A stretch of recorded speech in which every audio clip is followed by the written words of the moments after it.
നമ്മുടെ toy ഹെലികോപ്റ്ററിന്റെ work കഴിഞ്ഞ് സംഭവം നല്ല അടിപൊളിയായിട്ടുണ്ട്. ഇപ്പൊ ആ വൈബ്രേഷനും കാര്യങ്ങളൊക്കെ മാറിയിട്ടുണ്ട് ഹെലികോപ്റ്ററിന്റെ. നല്ല അടിപൊളിയായിട്ടുണ്ട്. അപ്പൊ നമുക്ക് ഗ്രൗണ്ടിൽ കൊണ്ടുപോയിട്ടൊന്ന് ഫ്ലൈ ചെയ്ത് നോക്കാം.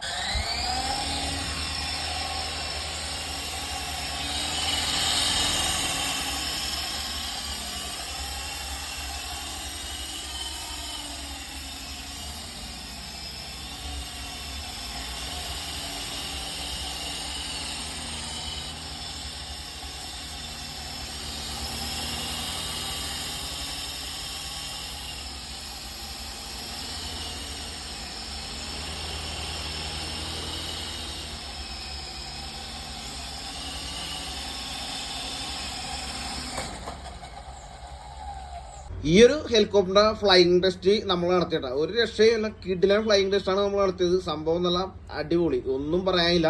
അപ്പൊ ഇത് എവിടെ കിട്ടുമെന്ന് ചോദിക്കുന്നവരോട്, ഇത് വർഷങ്ങൾക്ക് മുമ്പ് ഇറങ്ങിയ ഒരു മോഡലാണ്. ഇപ്പൊ കിട്ടാൻ ചാൻസ് കുറവാണ്. ഇത് ആദ്യം ഇറങ്ങിയത് ജൈറോ ഇല്ലാത്ത മോഡലായിരുന്നു. അത് കഴിഞ്ഞ് ജൈറോ ഉള്ള മോഡലും ഇറങ്ങിയായിരുന്നു. ഓക്കെ.